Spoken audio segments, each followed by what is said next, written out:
Tout le monde n'est pas en vacances, loin de là. Le saviez-vous? Les 3/4 d'entre nous se lèvent avant 8 heures.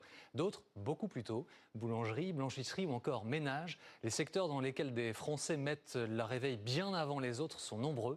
Charles Divot, Mathieu Poissonnet et Frédéric Agnès ont rencontré ces courageux. À l'heure où beaucoup dorment encore paisiblement, eux se réveillent.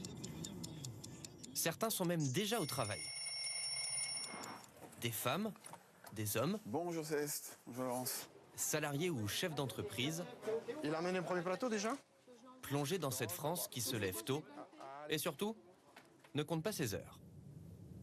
4h15 dans une petite commune, au sud de Metz. Sophie a 43 ans. Elle est employée dans un centre logistique. À l'étage, ses 2 enfants dorment encore. Sophie débute son service à 5h45. Son mari sera tout juste rentré pour réveiller les petits, car lui travaille de nuit, dans la sécurité.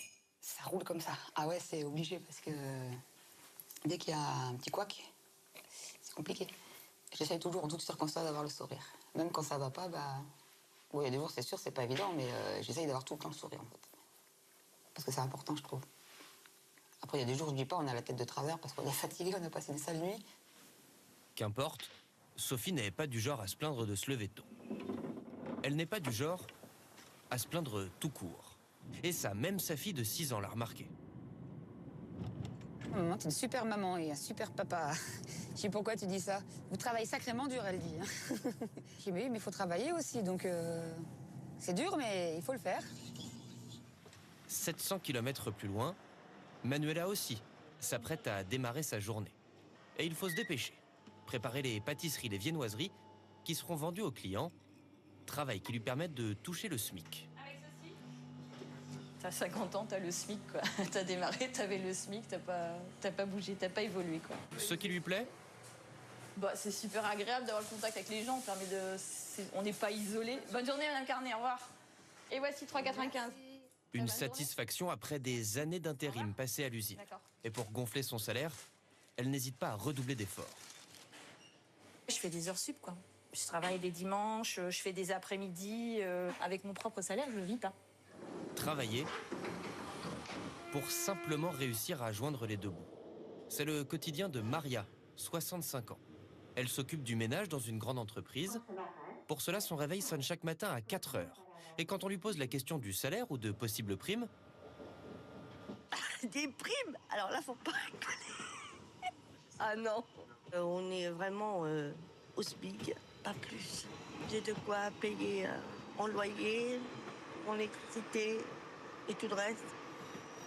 Mais ça va. On fait avec. il lui manque encore quelques années de travail pour espérer une retraite convenable. La retraite, Maxime, 45 ans, est encore loin d'y penser. Il y a 3 ans, il a quitté son CDI, son salaire confortable, pour une toute autre vie.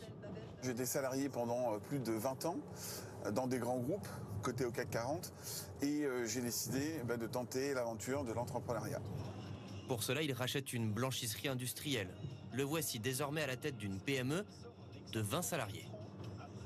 Aujourd'hui, je travaille 6 jours et demi par semaine et mon amplitude horaire est d'environ une douzaine d'heures par jour.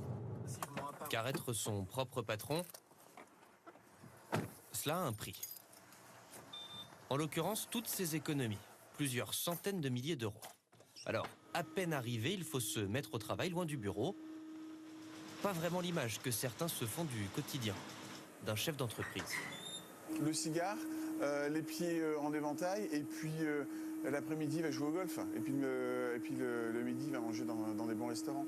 Alors ça, c'est bien dans les films, mais dans la réalité, la vie des petits patrons, en fait, on est au charbon toute la journée. Il doit tout gérer, ne jamais couper. C'est le bon plan. Maxime, bonjour. Face à cette réalité, regrette-t-il sa vie d'avant? Et on saura si on est content quand on aura terminé de rembourser, parce que je ne suis pas propriétaire de l'entreprise, c'est la banque. Tous ces doutes, Cédric, lui aussi, les a connus quand il s'est lancé et a ouvert Dans une minute, je vous amène les VJ, monsieur, ils arrivent. Hein. son premier fast-food. Alors, le bureau, c'est pas mon truc. déjà. Moi, je suis plutôt terrain. Je préfère être proche de mes équipes et m'assurer qu'aujourd'hui, tout soit optimisé dans les restos. Un succès qu'il était loin de s'imaginer lorsqu'à 19 ans, il signait son premier contrat de travail.